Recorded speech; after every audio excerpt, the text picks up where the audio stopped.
sentence of life in prison without the possibility of parole. When I committed these acts of crime, I lost my mind. My apology in this is that nobody want to be held accountable for their actions. I'm sorry to the family in the courtroom. Imagine standing before a judge convicted of a horrific double murder and being offered a final chance to speak, to show remorse. What would you say? This case gives us a chilling look at what happens when that opportunity is not just squandered, but twisted into an incoherent rant, blaming everyone but yourself.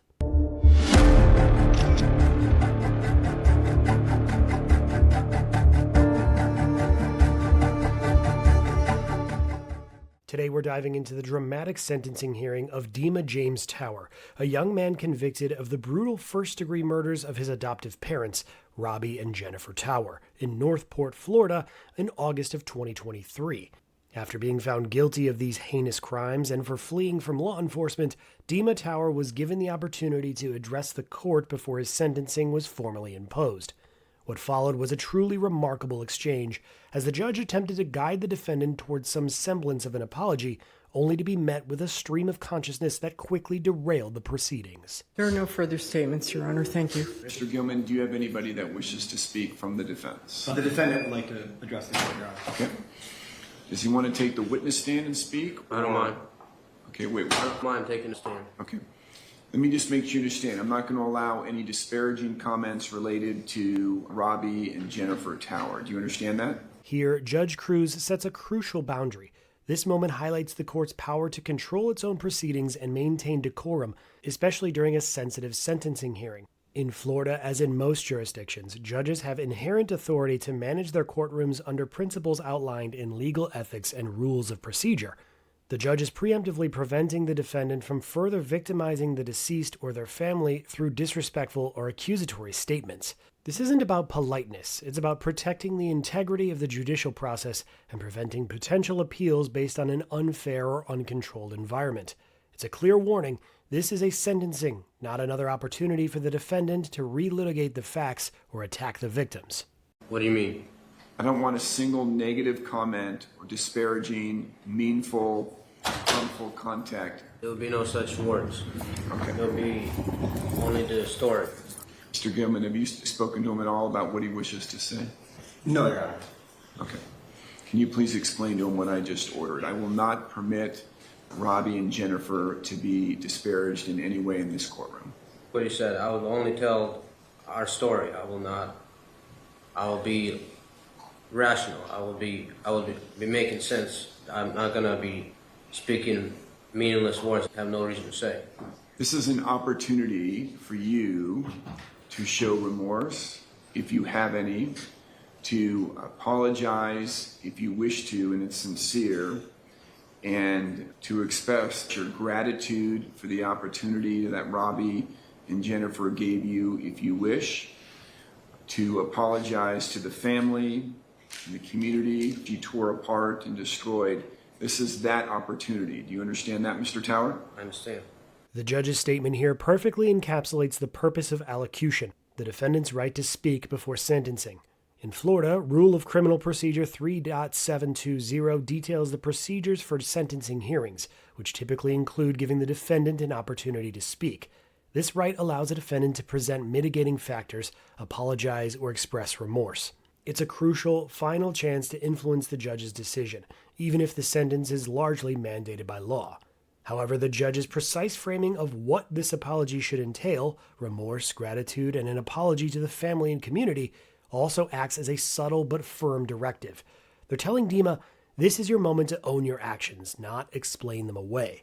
This guidance aims to keep the allocution relevant and impactful, in line with its legal purpose. Okay. All right, let's have the defendant take the witness stand, please. Can you please just state your name for the court reporter, please? Dima James Tower. Given what the court has talked to you about, what is it that you want Judge Cruz to know prior to imposing a sentence? What I have to say is our feelings block out our intellect, so I must ignore the irrational testimonies I heard about the life that I had with adopted parents of mine, and prior to that, I must only speak the truth. However, I've been told that I have limited time, and there's much to say. That I expect these adults to understand me talking to them as adults to adults. I had 2 years and 2 months of dwelling on this. And the conclusion I have come to is not only that everything evolves around God, that we must understand that we live in an unmanly world. And what this means is... Mr. Tower, I'm not concerned about what world you believe in. Do you wish to offer an apology and remorse to the victims? Yes, I am. I'm getting to that, yes. Cut right to it. I don't want to hear what world you think you live in. This exchange shows the judge's growing impatience and determination to steer the defendant back to the legal purpose of the allocution. Dima Tower's attempt to philosophize about an unmanly world is completely irrelevant to the sentencing for first-degree murder.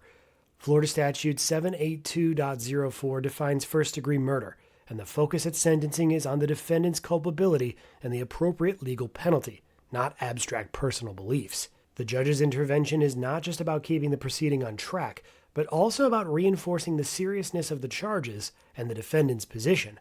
This is the stage where the defendant faces the consequences of their actions, and attempting to shift blame or come up with wild personal theories is a common but often counterproductive strategy. I'm going to cut right to it. Thank you. The remorse that I have for my adopted parents it might be unshown. That doesn't mean it's not felt. Because when I committed these acts of crime, I lost my mind, and somebody might think that I knew what I was doing. I did not know what I was doing. It was. Tower, do you wish to offer an apology? I am on offering an apology. I'm explaining an apology. I'm explaining an apology. I'm in the middle of apology. Apology is that the truth is that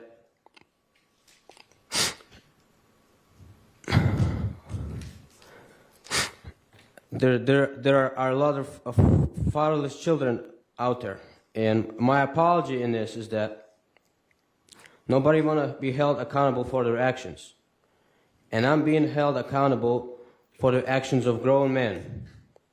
So my apology is that I have to be responsible for what Oscar did to his children and what Phil did to his children. And how can I apologize for the mistreatment that Oscar, as a stepfather... All right, I'm going to have the defendant removed from the stand. He's choosing not to give an apology. This is the breaking point. Dima Tower's apology transforms into a clear attempt to shift blame to others, accusing unspecified individuals named Oscar and Phil for the actions of grown men and mistreatment. This directly violates the judge's earlier explicit instruction against disparaging comments and the very purpose of allocution, which is for the defendant to take responsibility. The judge's swift decision to remove him is a decisive act to maintain control of the courtroom and prevent further irrelevant or accusatory statements.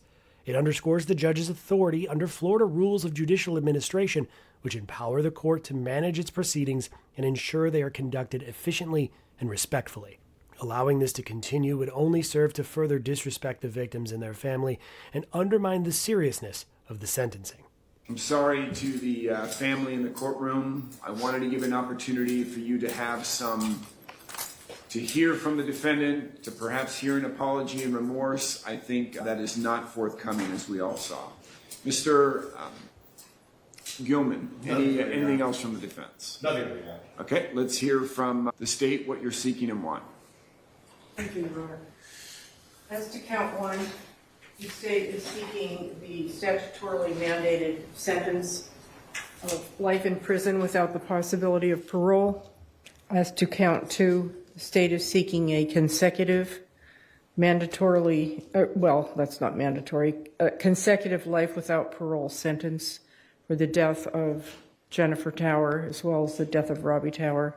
And as to count three, 5 years in the Department of Corrections concurrent with count two.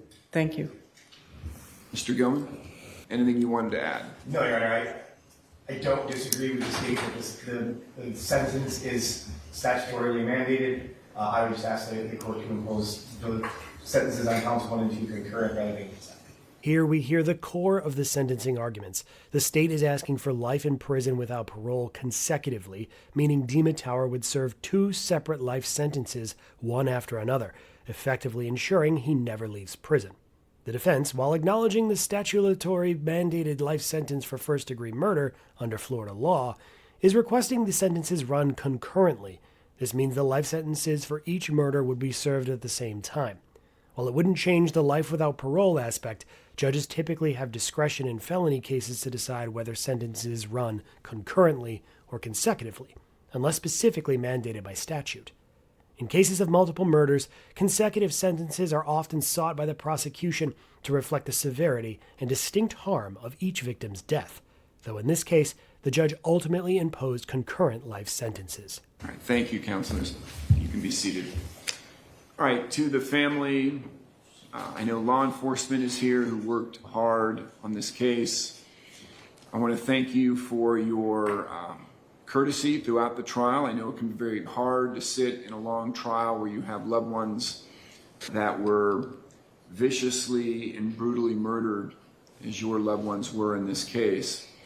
You respected the process, you respected the role of the judge, the jury, the witnesses, and you allowed for the trial to go through properly, efficiently, lawfully, which is our roles in the judicial system. You know, we serve a function and we need to make sure that happens.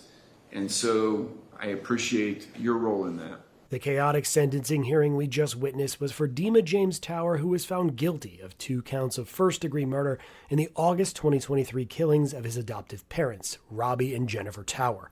Following the jury's swift verdict, the judge imposed the statutory mandated sentences.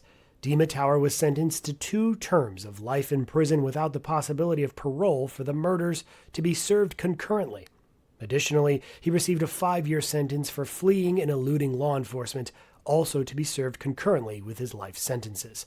During sentencing, the judge explicitly called Tower an evil spirit, reflecting the heinous nature of his crimes and his lack of genuine remorse demonstrated in court. This tragic case serves as a stark reminder of the devastating impact of violence and the severe consequences under the law. Thanks so much for sticking with us all the way to the end. See you guys next time. Don't forget to hit like and subscribe for more courtroom drama.